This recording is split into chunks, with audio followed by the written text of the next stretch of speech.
agradecer a Julián que esté aquí hoy y digamos que es el artífice de que tengamos esta conferencia, porque ha sido él el que ha contactado con Antonio Luis para ofrecernos, esto fue en el mes de junio, nos planteó la posibilidad de organizar una conferencia con esta temática relacionada con la feria, ¿no? Evidentemente, bueno, pues nosotros cogimos el testigo y bueno, pues también se planteó la idea de que fueran unas fechas más próximas a la feria y bueno, la fecha es la que hemos tenido, ¿no? Simplemente, bueno, deciros que como siempre, pues apaguemos los móviles o los pongamos en silencio, para evitar estas interrupciones tan molestas que hay algunas veces, ¿no? Y yo creo que nada más, porque los que tienen que hablar son ellos, y así que, bueno, pido un aplauso para ellos para agradecer su participación. Bueno, pues buenas tardes y, bueno, en primer lugar, agradecer al Ateneo, bueno, pues el hecho de recoger el guante, ¿no?, del ofrecimiento, ¿no? Porque, bueno, yo ya hace muchos años que tengo una buena amistad con mi compañero Antonio Luis y, bueno, hemos hablado muchísimo de historia económica, de muchas temáticas muy distintas, que ahora os hablaré, y bueno, me parecía una oportunidad de traerlo aquí, ¿no?, a un sitio que las ferias, sabéis que las ferias son muy queridas en muchos sitios, pero aquí, aparte de quererlas, que podemos presumir de ellas, ¿no?, por la historia que tenemos. Entonces, bueno, hoy Antonio Luis nos va a hablar de feria, pero como veis, ni trae sombrero cordobés, ni trae pañuelo de lunares, porque el enfoque que él nos va a mostrar es un enfoque muy económico. Sabéis que bueno, no somos imparciales porque vivimos de la economía, somos economistas, pero nuestra visión es que detrás de todo está la economía, ¿vale? Sabéis que muchos de nosotros hemos estudiado historia en el colegio, en el instituto, hemos hablado de los reyes de España, de la conquista de América, pero siempre la economía estaba detrás de todo, de toda la guerra, de todo lo que pasaba, de todos los cambios. La economía estaba siempre presente y esa manera de ver la realidad y la historia es la que profesores como Antonio Luis pues siempre pues ha sido la materia que le ha impartido, ¿no? Él ha sido profesor, él todavía es profesor honorario de la Universidad de Sevilla, el Departamento de Historia e Instituciones Económicas, y bueno, él empezó su carrera primero como profesor de instituto, hizo las oposiciones de magisterio, y bueno, entre otros destinos, pues hemos hablado de que fue profesor en el puerto de Santa María, ¿vale? Estuvo allí muchos años, y bueno, y luego pues se animó a dar salto a la universidad y ya empezó allí su carrera. Nosotros no somos, la palabra profesores no la usamos, nosotros nos llaman, en todos los documentos nos llaman PDI. PDI significa personal, docente e investigador. Es decir, nuestro salario va a investigar, ¿vale? Y Antonio Luis ha cumplido fielmente el encargo de su contrato de trabajo de investigar. Ha investigado en montones de cosas relacionadas con la historia económica, de montones de cosas que si las tuviéramos que enumerar todas y explicaroslas ahora, el recorrido que ha hecho a lo largo de su carrera académica, pues nos llevaríamos la hora entera aquí hablando de todo lo que ha hecho, ¿vale? Entonces, lo voy a resumir de las cosas que a mí más me gustan, de las que probablemente él pueda estar más orgulloso. Él ha publicado varios libros, pero podemos hablar de tres temáticas, ¿no? Creo yo, por lo menos a mí las que más me gustan. Una, con la que yo comparto afición, que es el estudio del patrimonio económico de las órdenes religiosas, ¿vale? De aquí del Reino de Sevilla, en el antiguo régimen, pues hizo un recorrido a lo largo de todas. Sabéis que en Sevilla, en el antiguo Reino de Sevilla, había cientos de monasterios, conventos. ¿Cuántos?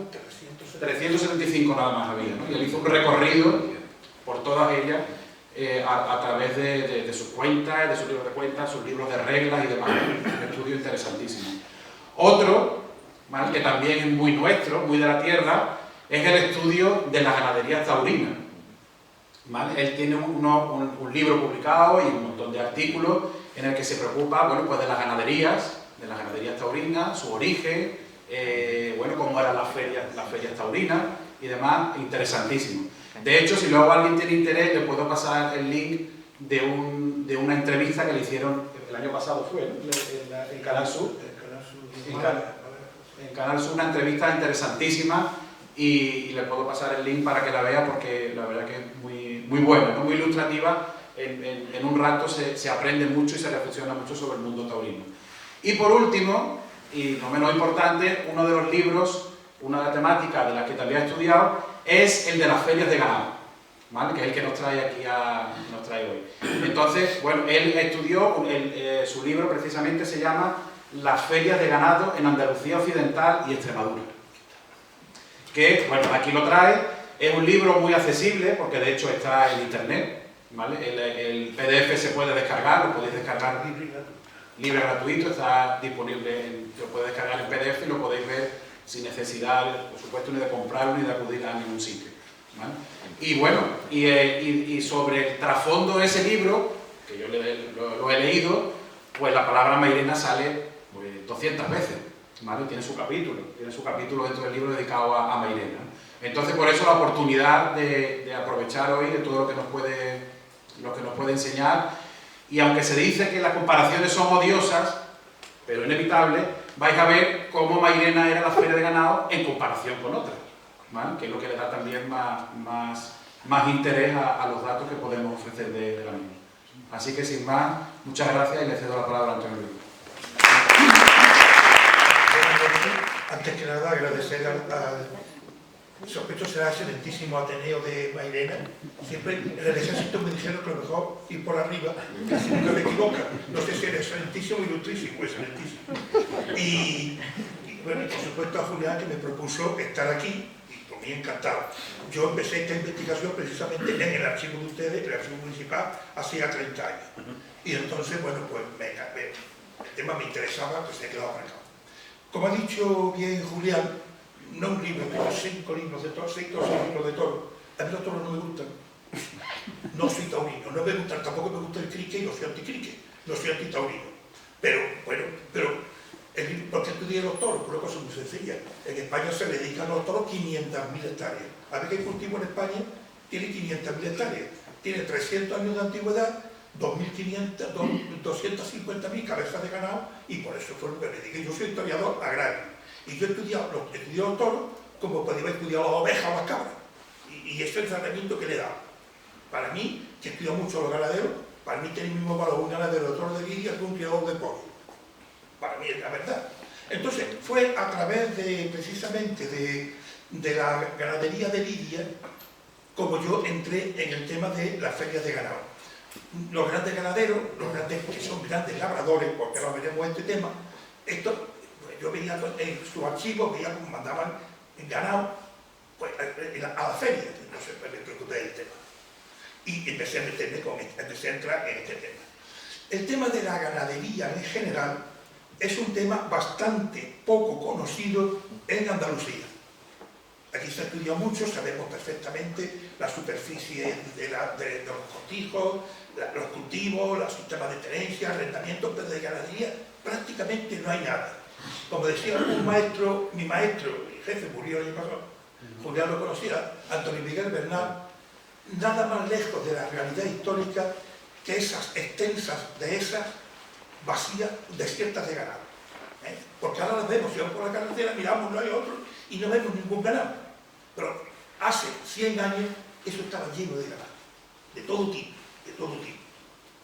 Aquí lo que ocurre es eso, que aquí, perdón, como no ha habido, la venta ha sido una cosa tangencial, y aquí en España se ha dado mucha importancia a la venta, aquí la ganadería pues, ha pasado un poco desapercibida. Sin embargo, como vamos a ver aquí, fue muy importante, especialmente en Andalucía. Vamos a empezar relevando precisamente esta importancia de la ganadería en España y en Andalucía Occidental, porque la ganadería de Andalucía Occidental y Extremadura fueron, digo Andalucía Occidental y Extremadura porque es una región agropecuaria, así se ha definido, está incluido y así se definió. Entonces, esta ganadería fue aquí muy importante. Os he puesto aquí simplemente como referencia, en 1865 es el primer censo que tenemos de cierta validez, de ganadero que tenemos de cierta validez. de 1865. Anteriormente teníamos el catastro de Ensenada de 1750, y tanto, pero ahí no viene, es solamente de Castilla.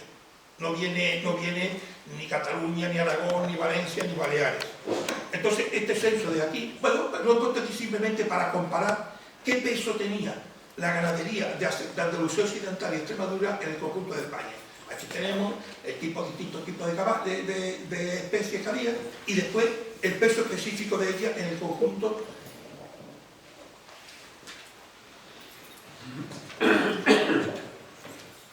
Aquí vemos cómo, efectivamente, piensen una cosa, la superficie de Andalucía Occidental y Extremadura es de 17.000, es un 17% de la superficie de España. Por tanto, como vemos aquí, casi todo el ganado que hay aquí, en Andalucía Occidental, está por encima de esa proporción. Significa que tenemos el caballar 22, tenemos el 19, el vacuno y el mular, menos. Ahora veremos por qué. Y después, y los ganados menores, pues también por encima. Es decir, que la ganadería fue aquí muy importante, a pesar de que no la conozcamos bien. La ganadería de aquí tenía una peculiaridad, a diferencia, por ejemplo, de la ganadería del Cantábrico. La ganadería estaba estrechamente vinculada a la agricultura, de modo que no se puede entender una sin otra. Estaba vinculada a la agricultura, eran complementarias. ¿Por qué? Porque la ganadería le aportaba mucho a la agricultura, le aportaba en primer lugar fuerza de trabajo, el arado, fuerza de transporte, carreta, etcétera, etcétera. Le aportaba también muy importante, y no menos importante el trabajo, le aportaba abono. Los excrementos de la ganadería eran fundamentales para la agricultura. Y le aportaba también dinero en metálico. En una época en que el dinero en metálico era muy poco corriente, no era habitual, la ganadería aportaba primero dinero de la venta de cría y animales ya que estaban ya desechados y también además reserva de capital. Porque el ganado es fácil de vender. Si yo necesitaba dinero, vendía ganado. Los ganaderos de Lidia, eso era muy corriente. Vendían, parte se quedaban con vacas madres y con sementales, pero el resto de vendían si necesitaban. O incluso también se podía hipotecar. La palabra correcta es pindorar. Se podía utilizar como garantía. Es decir, que la ganadería, como vemos, era muy importante para la agricultura. Aquí tenemos un poco las principales especies de ganadería. Yo he cogido varios años, porque como ya he dicho, los censos ganaderos no son muy frecuentes en España y son además relativamente fiables. Los ingenieros agrónomos de finales del siglo XIX decían que había muchas ocultaciones, no había tampoco homogeneidad y eran difíciles de confiar. Pero aquí vemos algo un poco importante. Primero, la importancia del ganado caballar. Después volveremos sobre este tema. El ganado mular en Andalucía, sobre todo en Andalucía Occidental, era poco importante. Aquí quien predominó fue el buey. Al buey lo sustituye el tractor. En otros sitios fue el mulo. Los asnos se utilizaban como transporte de eso. Decía un amigo mío que el asno era el vespino de la época. El ganado vacuno sí era muy importante, los bueyes eran muy importantes, se utilizaba para el tiro, para el arado, para el tiro y también se utilizaba también después para el matadero. El ganado es un ganado, es decir, el ganado, digamos, la lana, la abeja. Llegó un momento en que la lana estaba tan depreciada que la lana se utilizaba casi exclusivamente para abono, gracias al redileo. Porque la cabra era algo aparte, el ganado de cierto también muy importante. Aquí simplemente una gráfica para que vean un poco la evolución que tuvo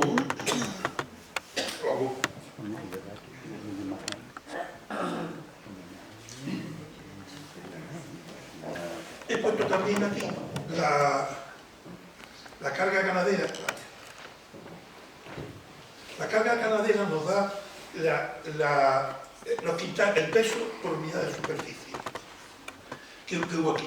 Se ve cómo ha ido disminuyendo. Es decir, la ganadería en el siglo XVIII debió de ser más importante que después en el siglo XIX. Por eso ya volveremos y volveremos a hablar sobre todo esto. Aquí he puesto, vale, sí, como estaba diciendo, la ganadería está estrechamente vinculada a la agricultura. Aquí vamos a ver dos muestras reales de esto. He cogido dos ganaderos, dos grandes labradores, porque es lo mismo, son labradores.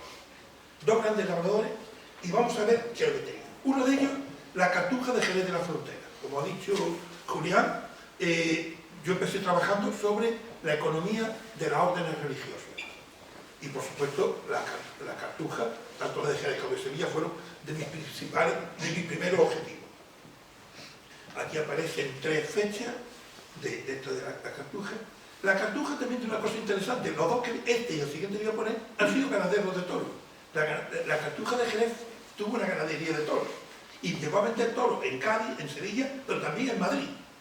Desde 1790, desde Castiblanco de los Arroyos, salía toros todos los años con destino a Madrid, a la dehesa de la Muñoza. Desde ahí se utilizaban para los festejos en Madrid, pero también se vendían al norte de España. Después, a partir de 1860, 70, no, más 70, sí, salían estos toros, pero en ferrocarril. Se llamaban los trenes de los toros. Cada tren tenía 120 o 130 toros. Y entonces iban a ir todos los años, iban para arriba. Bueno, pues como estaba diciendo, la Cartuja de Jerez en el siglo a finales del XVIII, esta es la última fecha que tenemos, 1807, después con la Guerra de Independencia, todo se dispersó y todo se perdió. Ahí tenemos lo que era, como ven, vacas, toros, bueyes. Fíjense, 368 bueyes, eso significa 180 yuntas. 180 yuntas de bueyes. ¿Ustedes se imaginan cómo una explotación podía tener 180 bueyes a la vez? 180 yuntas de bueyes. Es asombroso. Claro, es que la Cartuja cultivaba directamente 5.000 hectáreas, 8.000 o 10.000 fanegas de tierra, es decir, cultivaba, claro. Por eso, explica todo esto, ¿no? El mulo, como ven, mulos son pocos. Ya volveremos a repetir esto, volveremos sobre esto. Los mulos son menos frecuentes, ¿por qué? Porque en Andalucía, sobre todo en Andalucía occidental, la tierra es de muy buena calidad. Es una tierra que tiene profundidad, que absorbe muy bien el agua, pero es difícil de trabajar, hace falta fuerza. Un mulo patinaría en una campiña de esta tierra de mujeo. Se utilizaban bueyes que tienen fuerza y tienen poder. Y entonces el mulo, de hecho el mulo aquí, hasta quitando las alas de olivar, evidentemente un buey no podía entrar, y quitando unas zonas de más o menos media montaña, lo que aquí era el buey y después el tractor. El tractor fue... Y este otro ganadero también le tengo gran aprecio porque escribí su biografía, es Vicente José Vázquez y Adorna, conde de Guadalete. Posiblemente, si alguno de ustedes aficionados a los toros, habréis de hablar de la casta vasqueña. No sé si ustedes son esto, la vista hermosa vasqueña. Vázquez fue un gran labrador y un gran ganadero. Para mí el ganadero más importante que ha habido en Andalucía, por lo menos en esa época, incluso después. Él reunió una gran también cultivaba del orden de las 6.000, 7.000, 8.000 hectáreas de terreno, a lo cual necesitaba una gran cantidad de ganado. Aquí vemos una muestra de este ganado. El ganado, caballos, potros, canca, ganado, mular, etcétera, etcétera. Entonces, es decir, esta era la ganadería que aquí existía. Muy diferente a la mesta, muy diferente al ganado del Cantábrico, que eran, bueno, superaban ampliamente en vacuno a Andalucía, pero sin embargo este tipo de ganaderos no existían en el norte. Y esto lo cuento como tengo mucho más, que si no son iguales son similares. Así que, entonces, ¿qué aprovechamiento se le daba a esta ganadería, a este tipo de ganadería? ¿Qué aprovechamiento se les daba? He cogido estos censos de 1891, que son los censos que se hacen de cierta calidad aquí en Andalucía, y entonces aquí aparece el destino de este ganado. En primer lugar, por supuesto, la labor. caballar. En Andalucía el caballo no se utilizó para tirar arado, eso sí se hacía en otros sitios, pero aquí no. ¿Por qué aparece la labor en el ganado caballar?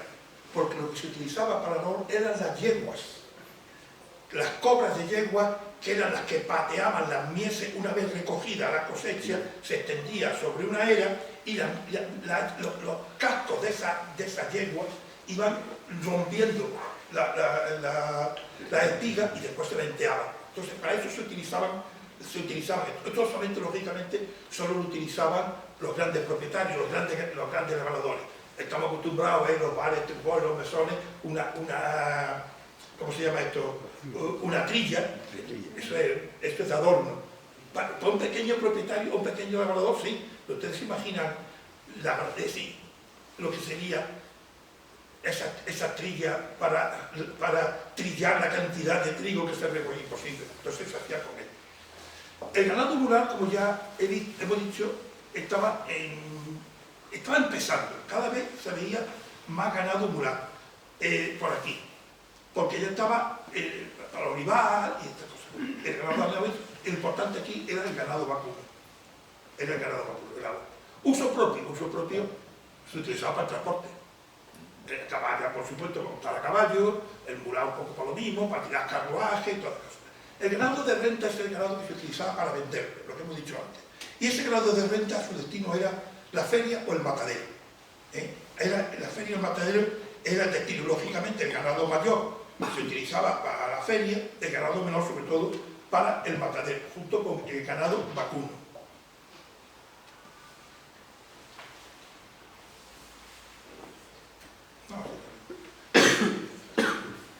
Y vamos a entrar ya en el tema propiamente de la feria. Se sabe muy poco, si de la ganadería se sabe poco, de la feria se sabe casi menos. Quitando una serie de estudios locales, aquí tienen ustedes, alguna de ustedes, yo leí de primer momento a José Manuel Navarro Domínguez, que estudió la feria de aquí y otras cosas más, pero no hay mucho más. Hay alguna feria en Extremadura. De Sevilla no tenemos un estudio bueno de la feria, sobre todo de feria de ganado de Sevilla no lo tenemos, a pesar de que en el archivo de Sevilla municipal hay una gran documentación. Aquí entonces tenemos la feria, el número de ferias que se celebraba. Como ven, el número de ferias es considerable, es decir, 100 ferias, 133 ferias del año, 227 ferias del año. Hay una diferencia entre los mercados de ganado en Andalucía y en el norte. En el norte los mercados eran mercados, que eran semanales, lo que después el jueves en Sevilla. Mientras que aquí se utilizaban las ferias, que eran anuales, de una o más, pero sobre todo una feria anual. Y aquí tenemos ya el número de cabezas que vayan entrando en la feria. Como ven, esto lo he puesto para que se vea la proporción de ganado que va a la feria. El caballar, mular, es importante. Vacuno, es decir, la mayor parte, esto en toda España. Menor, lanar y cabrío, porque eso se solía vender en la misma explotación. Se solía vender, lo demás. Y para que vean la importancia que tenía Andalucía Occidental y Extremadura en estas ferias de ganado. Fíjense la feria, el número de cabezas. El número mayor de, bueno, aquí está abajo el porcentaje que ya conocíamos, el número mayor, salvo el ganado vacuno. El ganado vacuno es mucho mayor, a ver aquí, en el Cantábrico 960.000 cabezas a la feria, mientras que aquí va 125. En lo demás, en todo, superaba Andalucía Occidental y Extremadura, superaban al resto de España. Una constatación de la importancia que tenía la ganadería dentro de la agricultura la tenemos en la celebración de la feria, las fechas de celebración de la feria. Aquí tenemos, aquí le he puesto por meses, y tenemos aquí el resumen. La feria, y aquí mejor el gráfico. Aquí está. Las ferias se agrupaban en cierta época del año. Las encontramos abril y mayo y las encontramos después abril y septiembre. porque son fechas evidentemente agrícolas. En abril y mayo se han terminado las labores de recolección del cereal. Entonces, hay que desprenderse de los animales porque los animales en ese momento están consumiendo nada más y no generan nada. Se venden, pues se vayan al matadero o donde sea. Las ferias, abril y mayo, son muy importantes por ahí. Y después, agosto y septiembre, donde se está preparando la siguiente faena, por supuesto, la faena de la arada, la faena de la distintas faenas, y además hace falta dinero para comprar semillas, para pagar los jornales de la gente. Y entramos ya en Mairena. Ya tenemos, además en la introducción, empezamos a entrar en Mairena. Este documento que tenían aquí ustedes delante, creo que es una primicia. Pues esto lo conté antes de ayer por casualidad. Yo no había visto una relación de ganado de esta fecha, no lo había visto yo antes. Es decir, aquí, 1802. Y aquí ya vemos la importancia que tenía Mairena en esa fecha, a principios del siglo XIX. Número de cabezas que entran. No está caballar, ahora me diré por qué. No está el ganado caballar, perdón, no es 44.896 cabezas de ganado. Una cifra muy considerable que se va a superar a lo largo del siglo XIX, no demasiadas veces. Pero, fíjense, el ganado procede de 116 localidades. 116 localidades traían ganado para venderlo en la feria de Mairena. Pero es más, el año anterior habían sido 10.800 más. Es decir, que en total habían sido en el año 1801 unas 56.000 cabezas de ganado las que entran en la feria de Mairena. Fíjense ustedes la fecha que estamos hablando, la fecha importante. ¿De dónde procede ese...? ¿De dónde procede? Aquí tenemos una serie, algunos, no están los 116 ni mucho menos, están algunos. Vamos a ver la más significativa. Por supuesto, Carmona. Carmona siempre estuvo estrechamente relacionado con Mairena y fíjense por el número de cabezas que hay. Écija también es importante.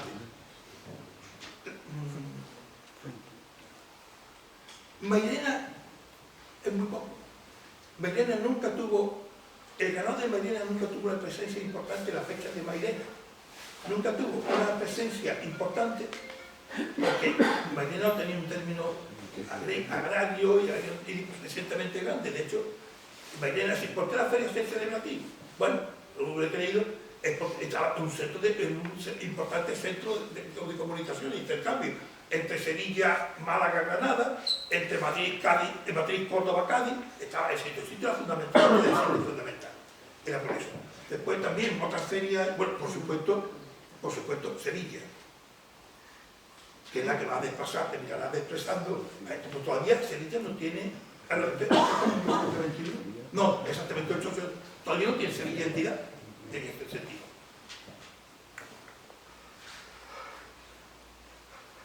Aquí tenemos esto. Más cabezas de ganado entrada. Al principio está siendo un poco numérico, ya lo dijo cuantitativo.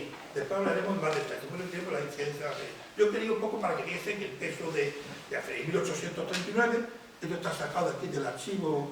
Lo otro estaba sacado de una revista, de un periódico de la época, el Correo Mercantil de España y sus Indias. Esto es del archivo de aquí.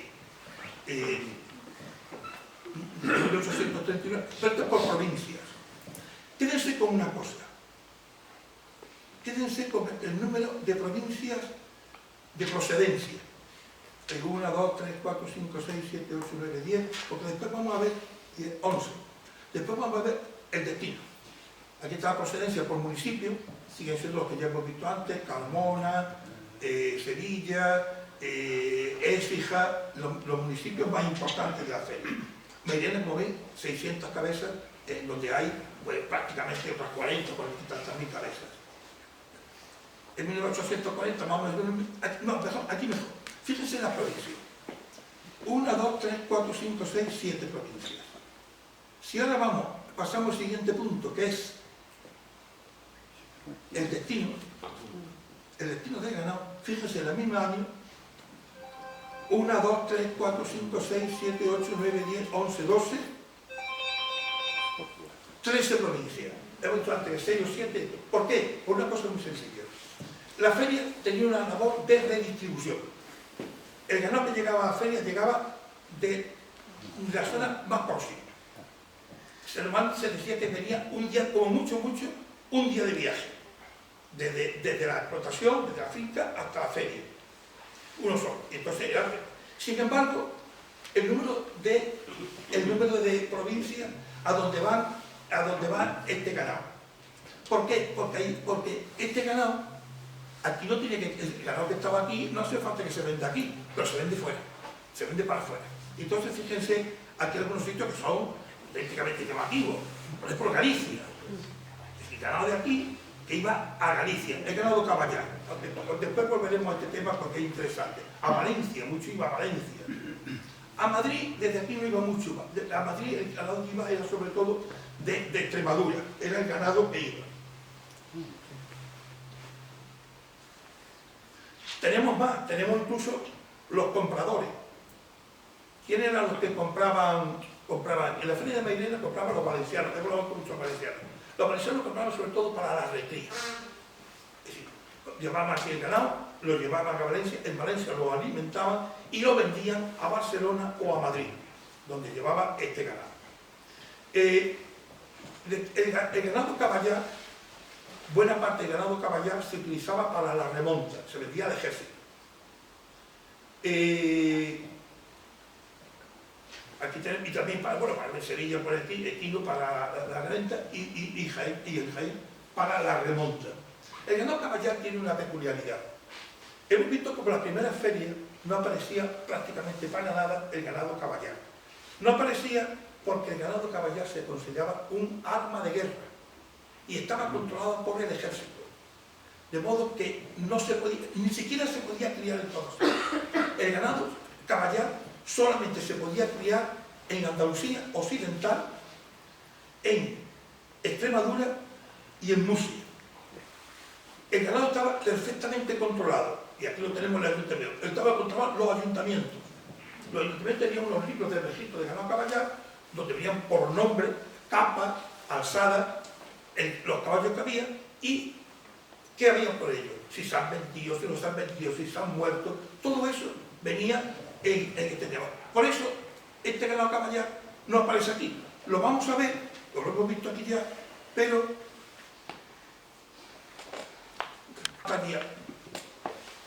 a partir, sí, el primer año que yo he encontrado ganado caballar en la feria fue en el 40, en el 39 ya no aparece.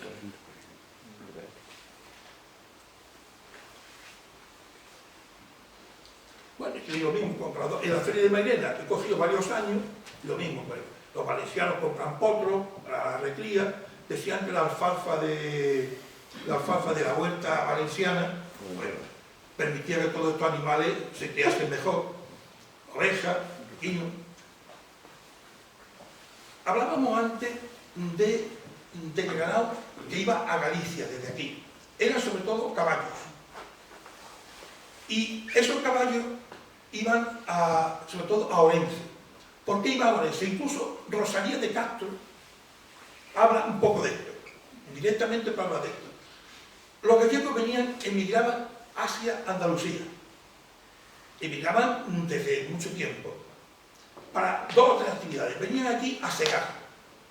Venían en cuadrillas, llamaban a espote, eran espoteros, venían agrupados, venían a segar. Y también a las minas. Estaban aquí 4 o 5 años y después volvían. Porque el dinero que ganaban se compraban un buen caballo en la feria de Mairena, un buen potro, una buena jaca, y cuando volvían a su tierra, fundamentalmente la provincia de Orense, Berín, pues entonces solían el domingo a la salida de misa, solían pasear montados en sus jacas por delante y después venderlas para sacar más dinero. Entonces las ganancias las mejoraban por eso. Por eso lo encontramos en casi todos los destinos de las ferias de Mairena o de Andalucía, encontramos, sobre todo la de Mairena, encontramos caballos con destino a Orense. Rosalía de Castro habla de esta costumbre, habla de eso.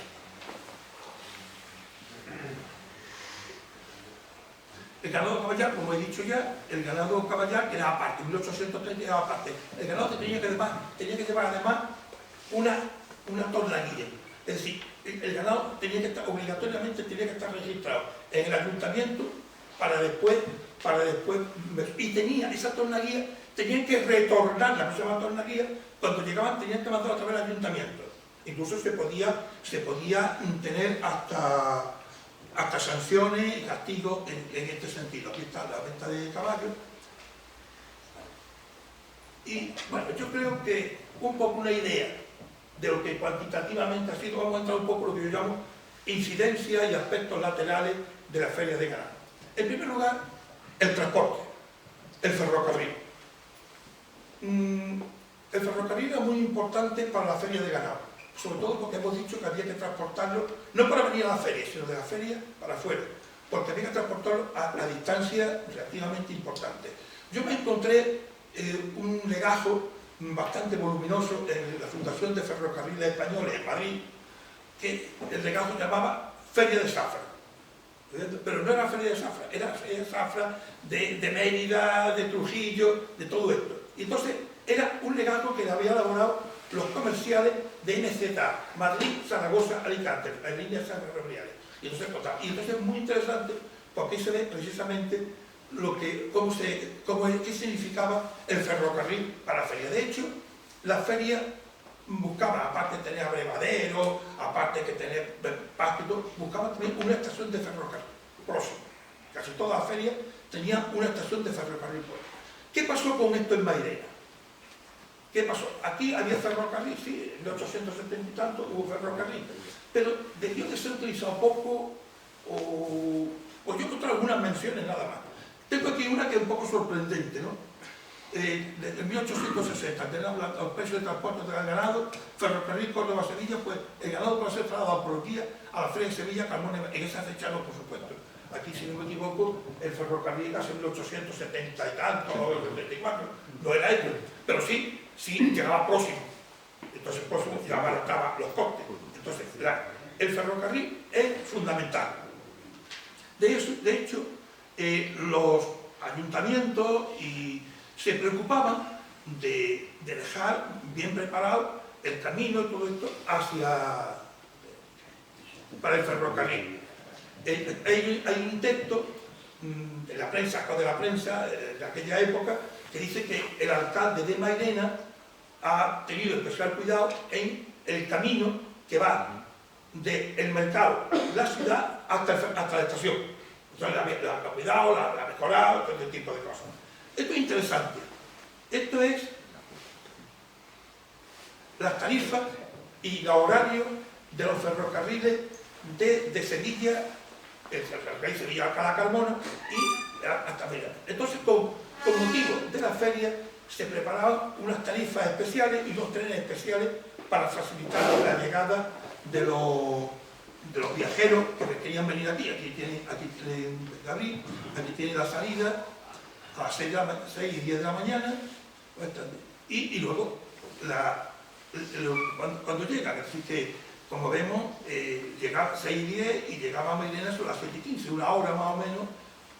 El tren no sé ahora cuál no hay, por la tarde a las 10 pues llegaba también lo mismo, a las 11 y después. Y aquí los precios, bueno, y el retorno, y los precios que tenemos aquí de una revista. Esto me lo encontré, todas estas cosas me las encontré yo en una página web de la Biblioteca Nacional, una página que se llama Prensa Histórica, que recoge las noticias yo preguntaba aquí, Feria de Mairena, y me salen noticias de la Feria de Mairena, pues de Baleares, me salen de Cantabria, por supuesto de Madrid y de Sevilla, salen noticias salen aquí, que es la que yo he utilizado. Entonces de esto son, bueno, Feria de Mairena, Mairena solo y cosas por el estilo, y sale una gran cantidad de ellas. Esto es de 1881.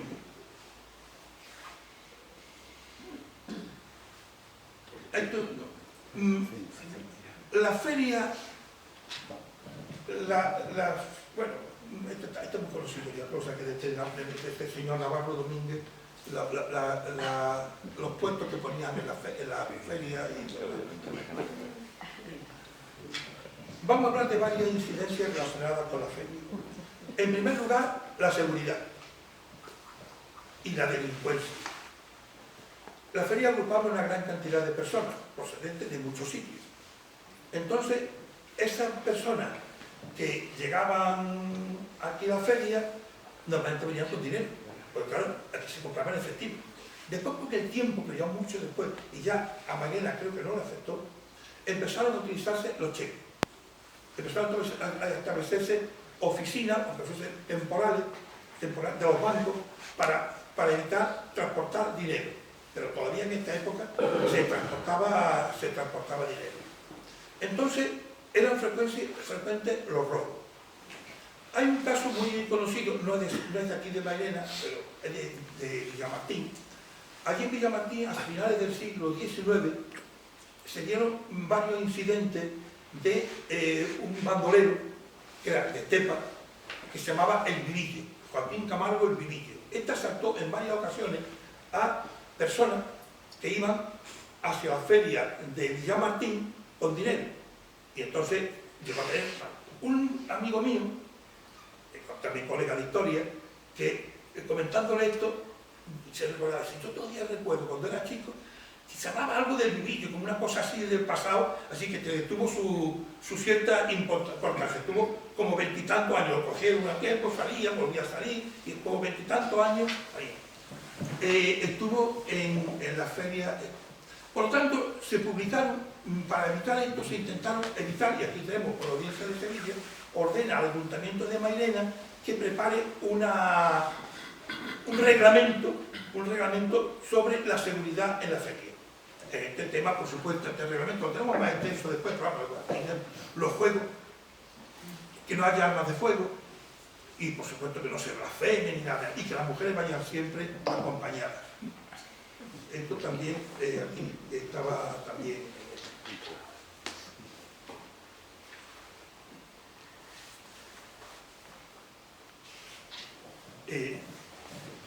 Hay un tema muy interesante aquí, que ese afecta a Mairena.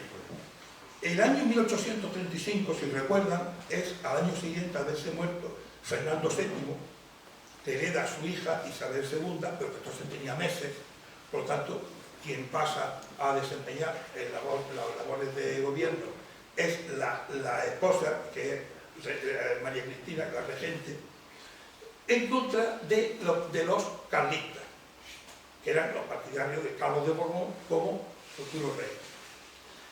Aquí Mairena se vio envuelta en un tema de las muchas guerras, de los muchos conflictos que hubo uno que fue especialmente importante porque además aparece en la prensa de toda España, este que estamos viendo aquí. Aquí solamente de uno. El capitán general de Sevilla, de Andalucía, publica que se ha sorprendido a un grupo de militares y paisanos, militares, uno de ellos general incluso, que estaban preparando una insurrección para que coincidiese con la feria de Mairena, para aprovecharse del dinero que había aquí y de los efectos que había, caballos y todo ese tipo de cosas, aprovecharse de eso para esta insurrección. La insurrección se iba a dar aquí, se iba a dar en Córdoba, se iba a dar en varios sitios.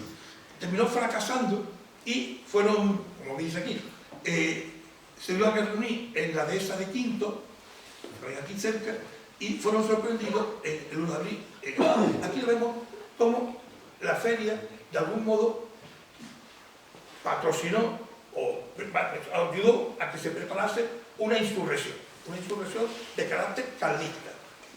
Pero también, otra interesante de abajo, en este caso es caballo para Portugal. Estaba prohibida la exportación de caballos hacia Portugal, estaba prohibida. Pero aquí, como el gobierno portugués, ayudado por contrabandistas españoles, compra 500 caballos en la feria de Mairena para llevárselos a Portugal. Esto también se va a dar en la feria de Extremadura, que fue en Villanueva la Serena. También, tiempo después de esto, pues intentó también otra insurrección en contra del gobierno republicano. Esto debe ser en 1912 por ahí. El gobierno republicano se había establecido hace poco tiempo y a favor de los monárquicos, de los realistas. también se compraron caballos en la feria de Villanueva de la Serena, se compraron caballos para este tema.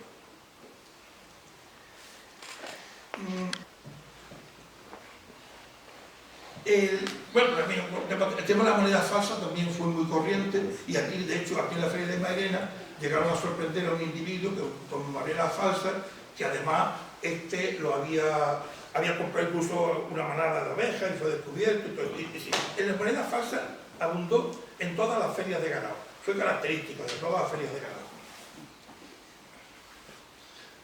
Vamos a este tema que es interesante. ¿Qué papel tuvieron los ayuntamientos en la feria?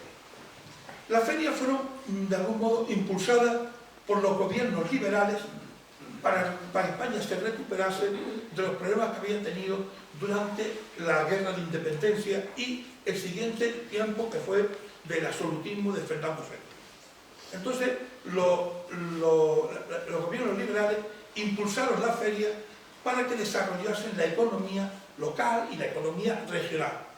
En 1812, en las Cortes de Cádiz, ya se aprueba una disposición para que se recuperen ferias antiguas, ferias que había antiguamente que habían caído en desuso.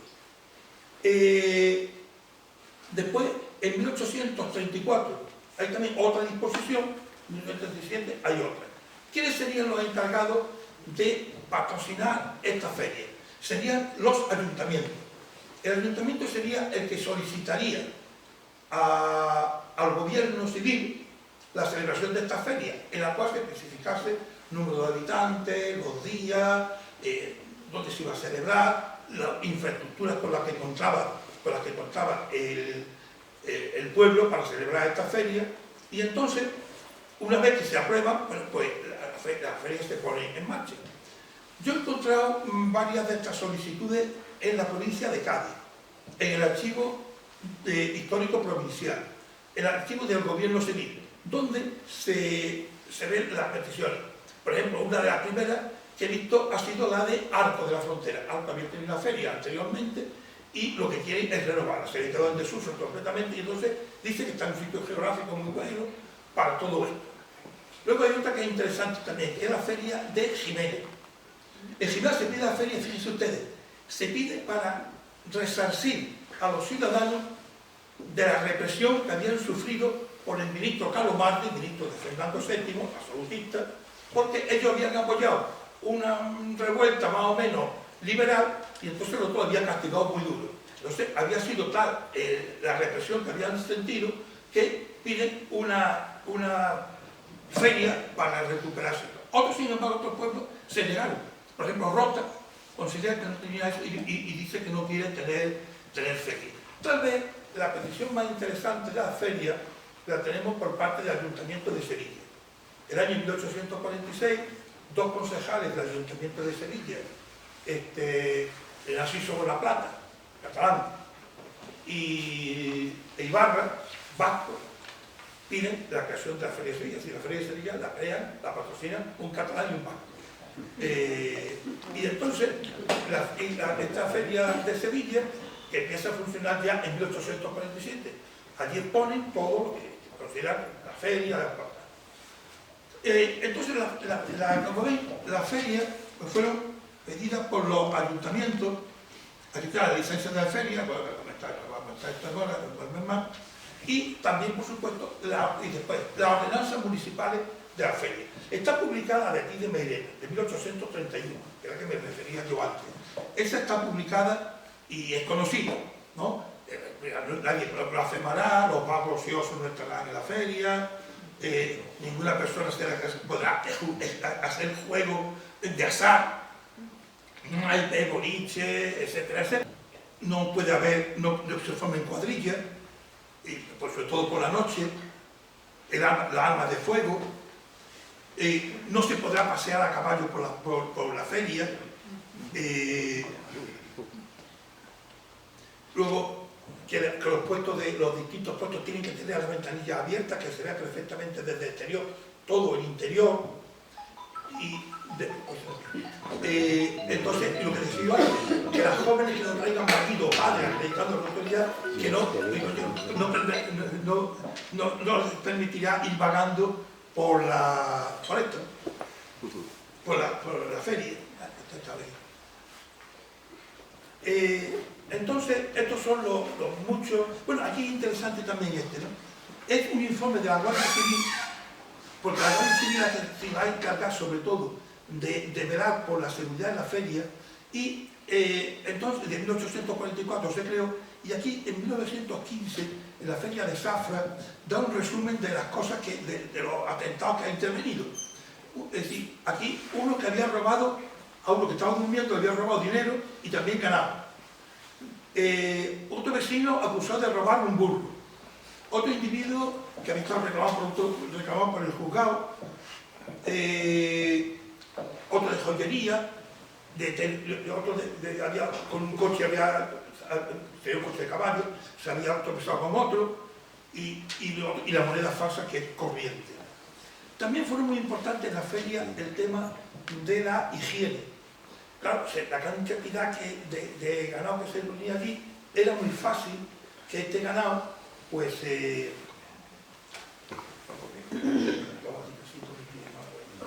este ganado era muy fácil que pudiese contraer enfermedades. Eso tuvo problemas durante las ferias, de modo que en ocasiones las ferias se suspendieron, se aplazaron por este tema. Incluso son algunos los que asisten a la feria que se van, que lo asisten, precisamente porque había alarma de contagio. Y por lo tanto, una de las cosas que era, sobre todo en el ferrocarril, era limpiar el ferrocarril, esterilizar el ferrocarril del tema esto. El tema de la política, hay aquí, además está relacionado, hay aquí autoridades municipales, según me he enterado, y hay algunas cosas que creo que son curiosas, por supuesto que no tienen mucho nada que ver con esto, siempre esto pongo, estos son sacados textos de la época. La feria de ganado, en este caso la mayor parte de las referencias se hace sobre la feria de San Miguel de Zafra, que probablemente debe ser la más importante de la región. Así que la presencia de autoridades en este tipo de ferias era bastante grande. De hecho, aquí, por ejemplo, en 1902, varios senadores, diputados que estaban en Zafra, acuerdan tomar medidas, es decir, propuestas, por ejemplo, contra la subsistencia, el Tratado de Portugal, que estaba esto, después también aquí, también, en este caso, también se ponen de acuerdo las autoridades sobre las elecciones provinciales, en otro caso también se promueven medidas que... incluso en ocasiones se posponen elecciones, siempre elecciones parciales, porque se suponía que iba a haber tanta gente en la feria que no había gente para votar en los pueblos, no había gente suficiente para votar. O bien se hace otra cosa un tanto más aviesa.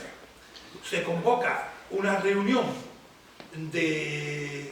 para repartir, por ejemplo, ustedes saben que las tierras municipales se arrendaban, pero también se repartían para temporal, es decir, anualmente se iban repartiendo para que se pudiesen cultivar y a quien te tocaba. Pues entonces, en una ocasión, el alcalde de un pueblo próximo allí a Zafra convoca la reunión de vecinos justo cuando estaba la feria de Zafra y no había casi ningún vecino, salvo lo que había avisado previamente para que estuviesen allí.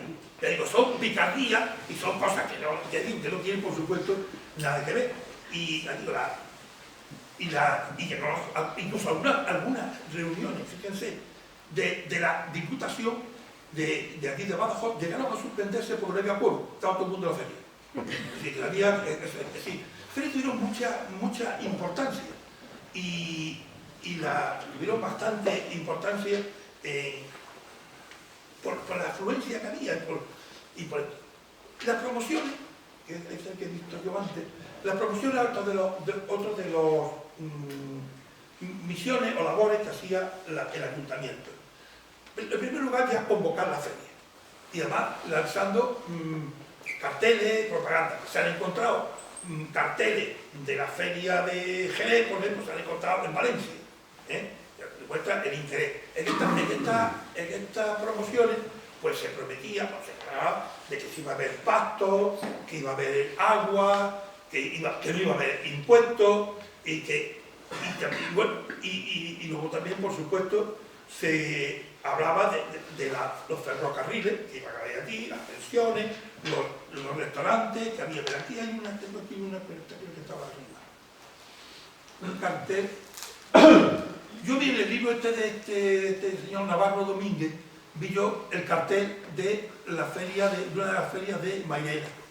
Un cartel bastante interesante. Pero aquí hay un de Palencia, creo que fue, o de Plasencia, no, Palencia de Plasencia. Plasencia, sí. Estaba aquí, bueno. Aquí, cabete. ¿No ves?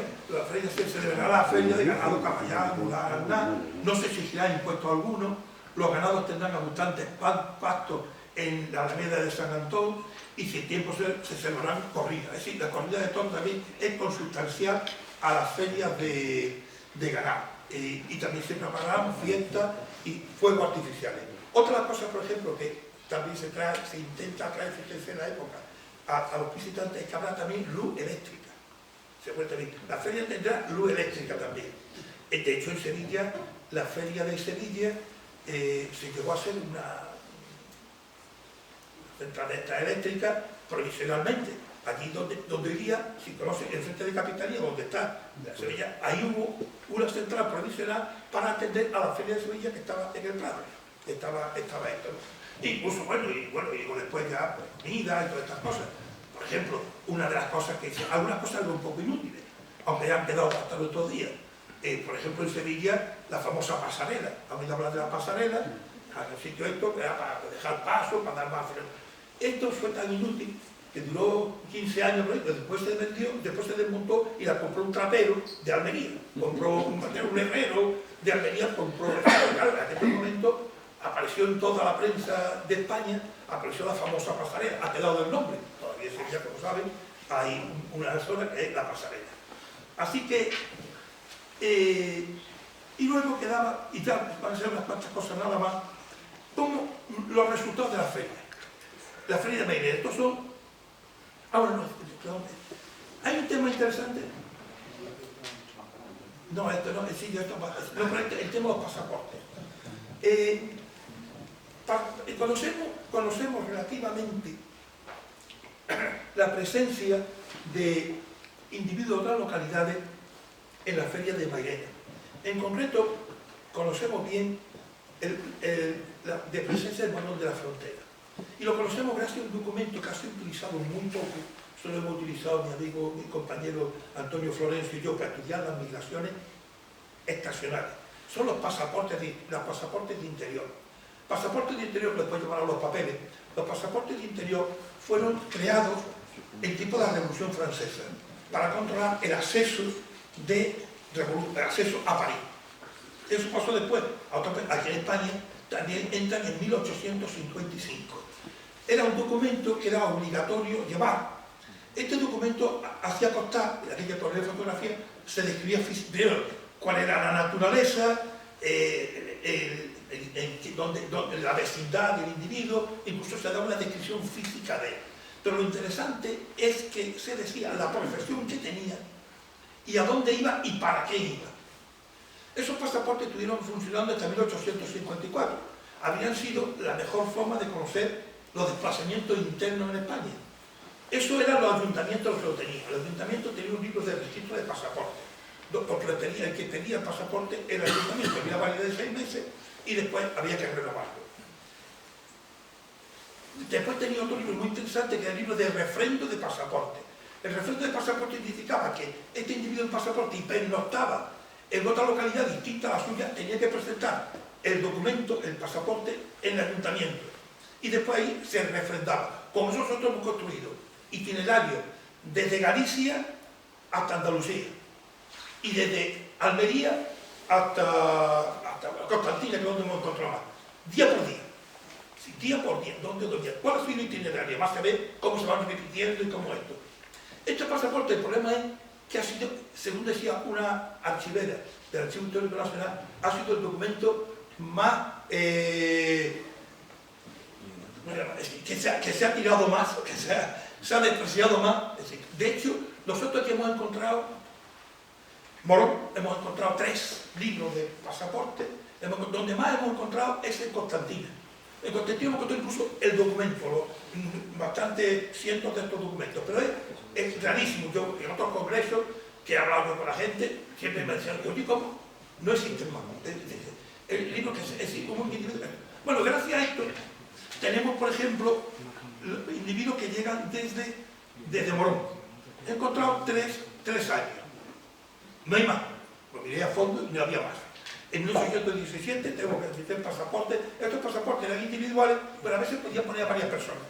Va a acompañar a su mujer, va a acompañar a hijos, va a acompañar a no sé cuánto. ¿Lo veis? Pasaporte. Lleva ganado, lleva garbanzos, lleva corcho.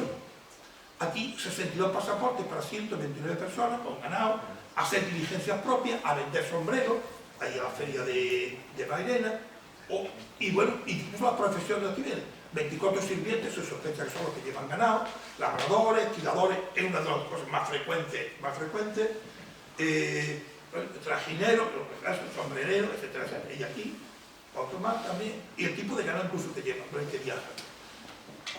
También, esto he encontrado, ya vamos terminando, ¿sí? Sí, ahora, terminamos enseguida. No por el Betty, ¿eh? ¿Eh? Por el Betty que decía. Ah, ya, bueno, sí, terminamos enseguida. Y aquí tenemos la feria de Carmona. La relación de Carmona y Mairena fue muy estrecha. Tanto la gente que venían para acá como después el ganado que iba de un sitio a otro. De Mairena, de Carmona. Bueno, yo creo que ya hemos hablado de él, así que ya le da así un poco yo les pido disculpas, hace ya 17 años que dejé de dar clase y aunque estaba esto preparado y hasta el libro y todo está aquí, pues aquí después ya se pierde uno y además yo no tengo costumbre estar sentado y me gusta moverme.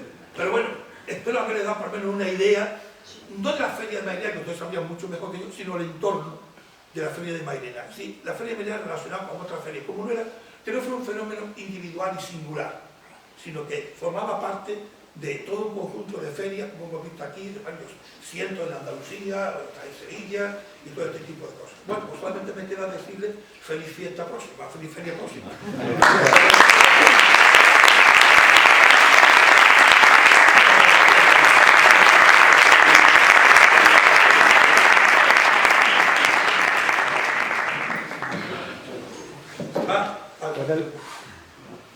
No, nada. Hombre, como presidente del Ateneo agradezco tanto al presentador como al ponente esa síntesis económica que nos habéis dado en esta visión global de la feria. Pero claro, ahí empieza una feria del siglo XIX, de 1800 prácticamente. Eso antes incluso, vamos, es el primer documento que he encontrado. Pues la feria de Mairena empieza, el primer documento que hay es de 1441, de 3 de febrero. Claro, lo sabes porque lo encontré yo. Sí, sí.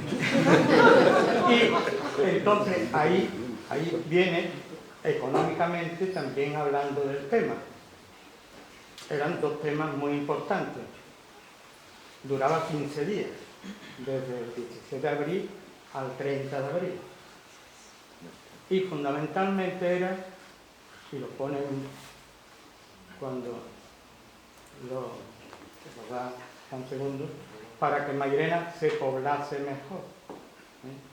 Claro, en esa encrucijada de camino le interesaba a Alfonso de León tenerlo en Mairena, porque antes en el 39 lo había conseguido para Marchena, pero allí no le interesaba, porque estaba lindando con la banda morisca. ¿Qué hace? Que no viene hacia Mairena. Luego la feria tuvo varias vicisitudes porque le interesaba cambiarla de Mairena a Guadalajara, de Guadalajara a Mairena, y así andaba siempre el tema. Hay también, porque claro, no centrar solamente en el ganado vacuno y caballar o mular, pero claro, hay muchísimos más ganados que se vendían en Mairena. El ganado de cerda. Sí, está también ahí. Sí, pero quiero decir que no lo nombramos, porque sí. Le hablo de ganado menor. De cerda, no menor. Incluso camello. Después hay una referencia bastante buena, también el plan Sevilla-Mairena con la insurrección carlista, que está historiado por Fernando de Villarrubia y por Caín Somé bastante bien. Y Mairena pues, fue en aquel momento un foco precisamente de una cosa que ya no tenemos ese concepto de la importancia que era como centro de camino, como eje central. Hernán Caballero sí lo relata bastante bien en un artículo que escribe cuando venía de Carmona sobre la feria de Vandalia. Entonces, en ese aspecto es bastante lo que es la feria de Mairena. Y después voy al último, ¿no? Que claro, ese conjunto de ferias que nosotros hemos sabido prácticamente defender, transformando esas ferias, quizás fuésemos un poco los primeros a perder ya el carácter ganadero de la feria, los transformamos en lo que hoy nosotros nos dignifica, que es la feria fiesta. Que eso es bastante importante.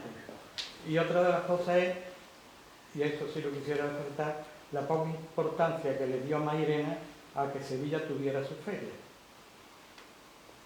Que Mairena, a pesar de lo que pone Bajuelo, publicó en ABC, que publicó una especie de leyenda, aquel año a Mairena, en 1847, mientras que Sevilla se celebraba su feria, a Mairena se le olvidó hacer la recluta de los quintos y estaba en plena guerra carlista. El jefe político tuvo que requerir al ayuntamiento de Mairena para que se dejase de la feria y se dedicase a hacer la recluta. O sea, que para el mairenero siempre la feria ha sido un motor muy importante para su economía, a pesar de este pequeño término municipal que pudimos pegarle el bocado a Carmona. Eso es bastante... Yo no quería hablar mucho de la feria de Mairena porque se ve que aquí sabéis más que yo. Por eso ya he querido contar el entorno de la feria. Y cómo la feria de Mairena no es algo singular, aislado, sino que está en el conjunto de ferias que estaban y ella es la más importante. Aquí tengo una relación que ya no me dio tiempo, porque esto de qué valoración le daba la prensa a la feria de Mairena. Le he ido dando. Entonces, aquí tengo desde 1846, que es el primer documento periodístico que encuentro sobre esto, hasta 1898, a partir de esa vez. A partir de 1908 ya no he vuelto a encontrar ninguna referencia más en la prensa española sobre la feria de Mairena. Hombre, por cierto, actualmente le dice, bueno, te digo, me refiero de la prensa histórica, no está. Aquí no hay, está, este tipo de... Hay mucho ganado presentado, escasas ventas, los potros que llevan salida, los potros más endebles los llevan los valencianos confiados de que la alfalfa de su huerta, también los valencianos de sus compras de ovejas. Es decir, que todo esto, aquí hay por lo menos 20 o 20 y tantas cosas, que ya no me da tiempo. Y tal vez me enrolla mucho más en otras cosas que para ustedes eran menos interesantes. Pero que no... A Don Persé no lo he contado. Así, Don Persé estuvo aquí en Mairena una vez, además apareció en la prensa. Varias veces. Bueno, una vez estuvo además oficialmente, que lo recogió, estuvo comiendo, es que se me ha olvidado anotar eso, de alguien que se llama de apellido Carmona, José Carmona, o no sé qué de Carmona, que estuvo en ese sitio. Después se sabe que estuvo también algunas veces, estuvo de forma de incógnito, estuvo también aquí. Montparnasse es muy famoso en la feria por otra cosa. La primera gran caseta de feria que se hace en Sevilla hace Montparnasse detrás de su palacio. Así que, Montparnasse también es famoso por otras cosas que tal vez no interesa tanto como lo que tuvo que ver Montparnasse con el asesinato de Prim, pero bueno, eso es otro tema. Gracias.